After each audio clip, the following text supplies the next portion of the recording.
Olá, está começando mais um Extra Classe, uma iniciativa do Sindicato dos Professores de Minas Gerais.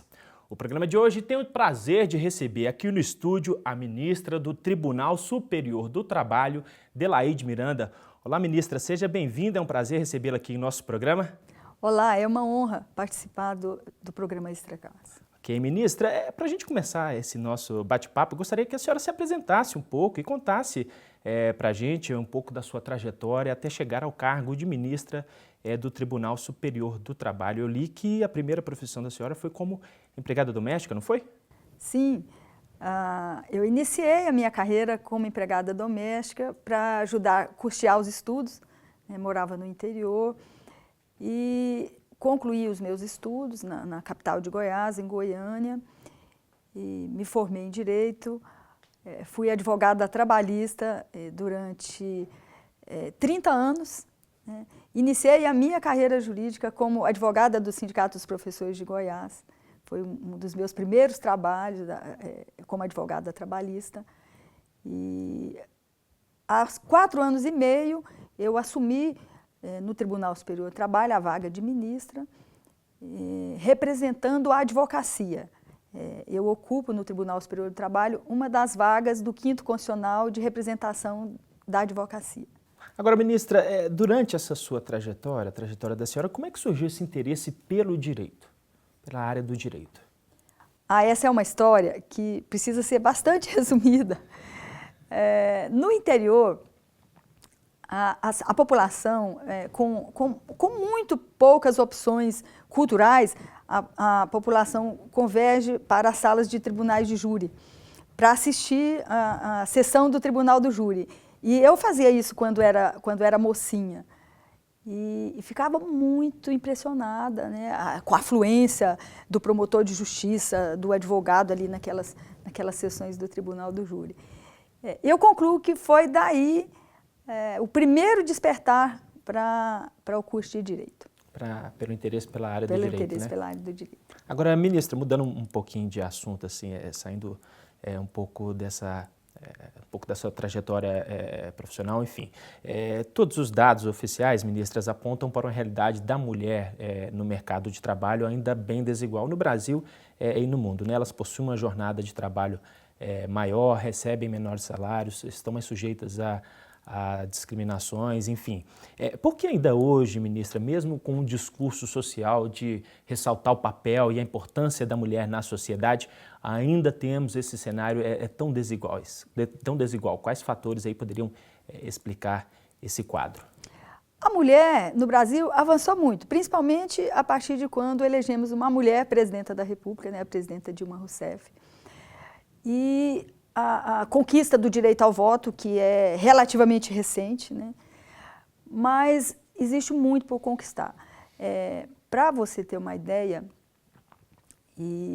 nós temos desde o ano de 1951, portanto há mais de 60 anos, uma convenção da Organização Internacional do Trabalho que regulamenta a igualdade salarial entre homem e mulher para o exercício da mesma função.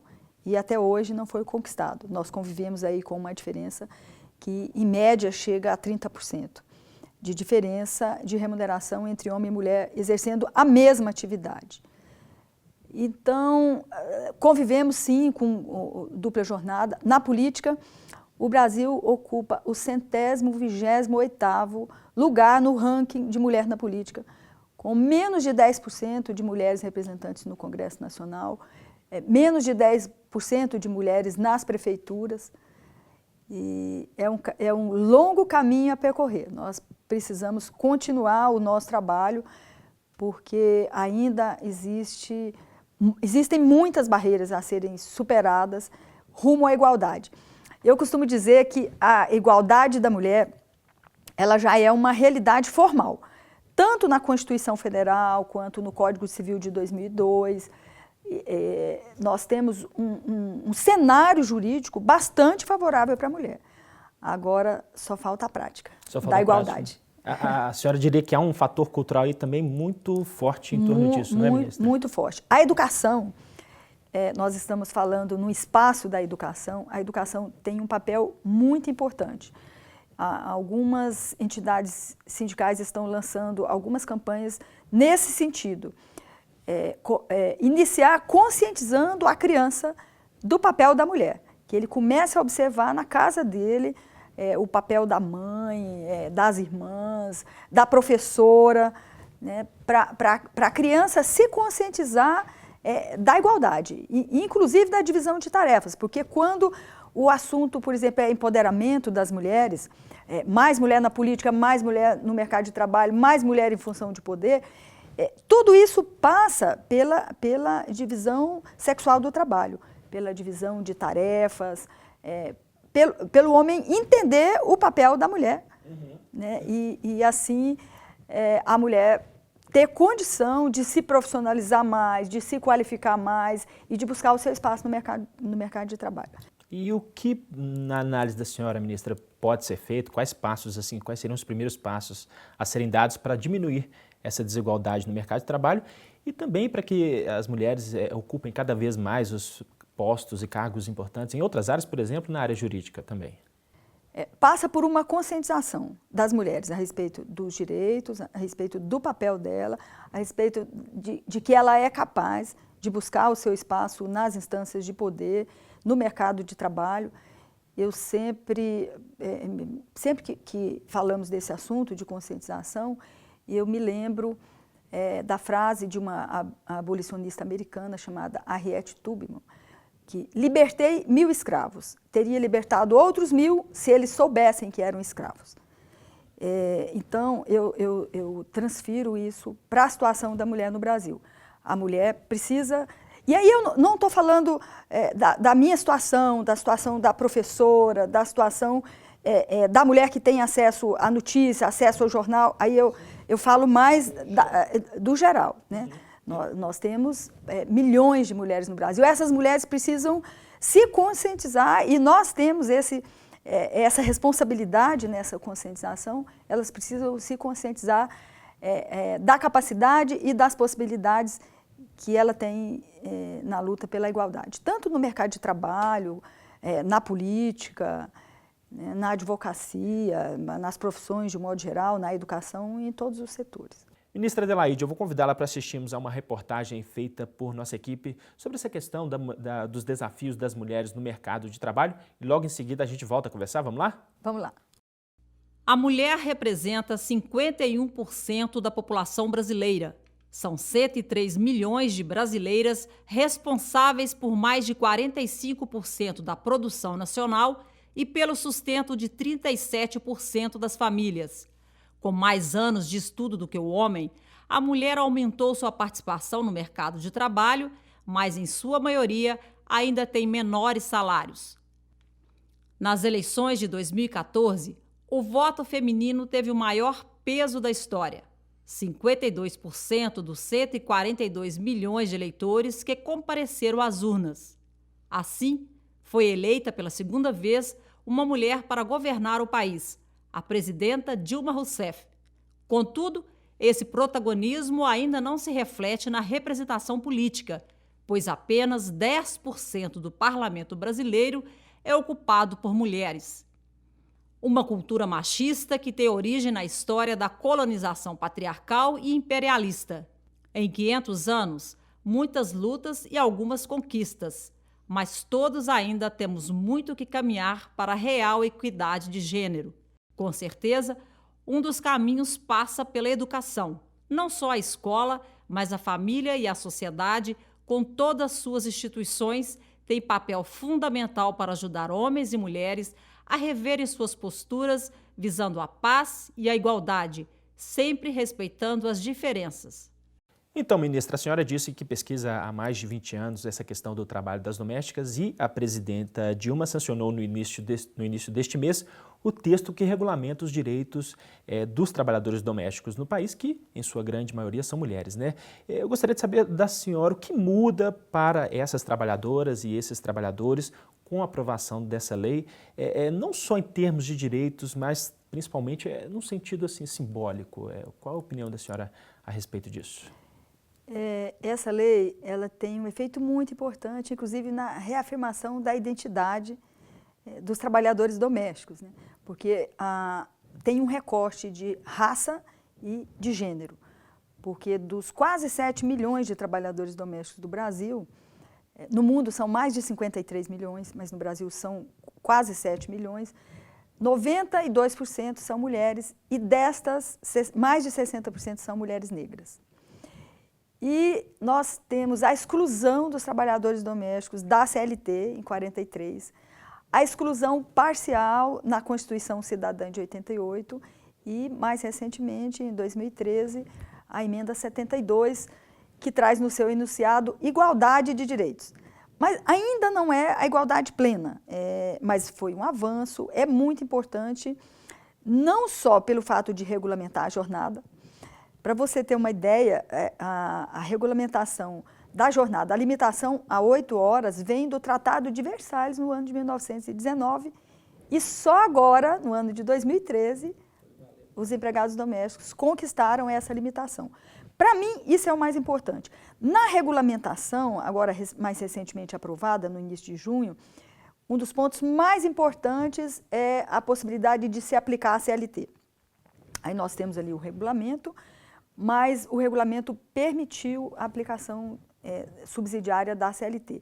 Isso é um ponto importante, foi um avanço grande, a sociedade tem uma resistência enorme, porque isso isso ainda é resquício da escravidão, é como se determinado segmento da sociedade tivesse o direito inalienável de ter um empregado doméstico, né? Essa é uma ótica de determinado segmento da sociedade, e isso fez com que, até agora, se convivesse com uma categoria que é tratada, do ponto de vista de direitos, como subcategorias. Agora, ministro, um outro tema que eu gostaria de perguntar para a senhora sobre essa questão do mundo do trabalho é porque no Brasil, sempre que se discute a questão do desenvolvimento, fala-se na necessidade de o país fazer algumas reformas. E, entre essas reformas, o setor empresarial, por exemplo, defende a reforma trabalhista, mexer na CLT, alterar a consolidação das leis do trabalho. A senhora acredita que a CLT precisa mesmo ser alterada para que o mercado de trabalho brasileiro se torne mais dinâmico, como alegam aí os empresários? Qual a opinião da senhora a respeito disso? A CLT não precisa de reforma. O que precisa é uma reforma tributária, né? E o setor econômico, esse mesmo que critica a CLT, esse mesmo que defende a terceirização, é aquele mesmo que em 43 não aceitou a CLT de forma alguma, né? E que não aceitava o voto das mulheres ali em 32, em 43 não aceitou a CLT de forma alguma, dizia que as empresas iam fechar, a economia estava altamente prejudicada. Em 88, o mesmo discurso e até hoje o mesmo discurso, né? Então, o que é que nós precisamos? Nós precisamos nos preocupar com a informalidade, né?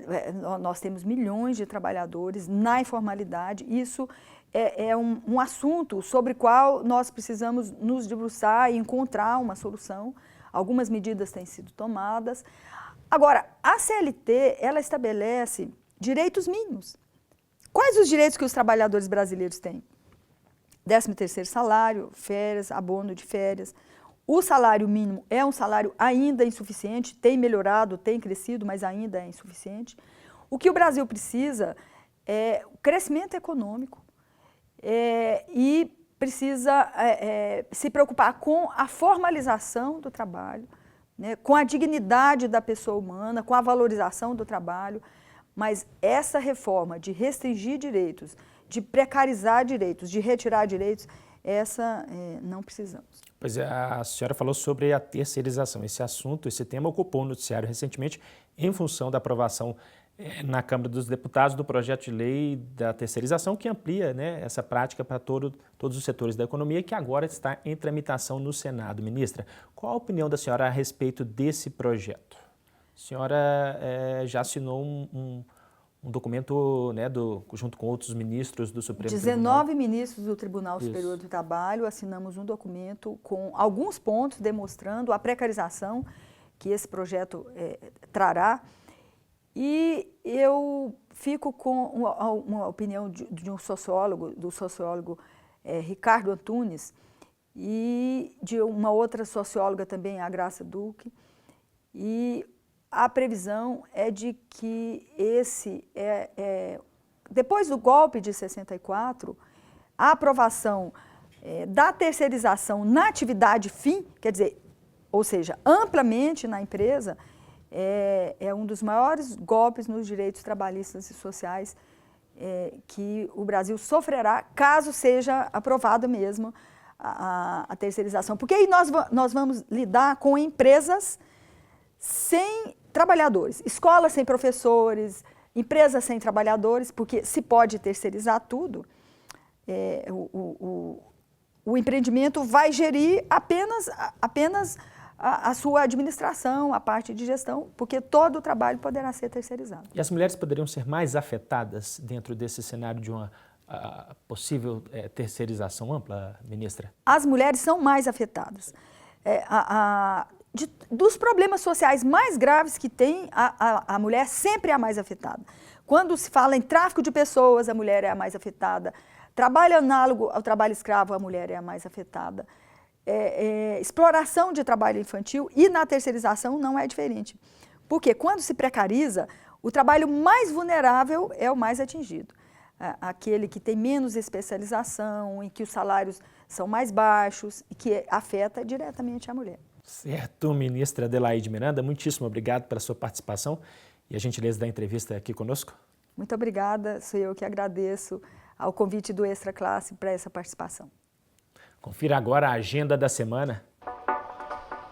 Acontece hoje às 10 horas na sede do Simprominas, nova assembleia da campanha reivindicatória. Os professores vão avaliar a proposta patronal de equiparação dos pisos da educação infantil. Informações www.simprominas.org.br. A Regional do Simprominas, em Divinópolis, convida para a palestra Os Direitos dos Professores e a Aposentadoria, que será realizada no dia 30 de junho, terça, às 18 horas. Informações pelo telefone 37 3221 8488. No dia 30 de junho, às 19 horas, o Cineclube Joaquim Pedro de Andrade vai exibir o filme Babel. A entrada é franca. Informações www.simprominas.org.br. Você fica agora com o Simpra em Movimento.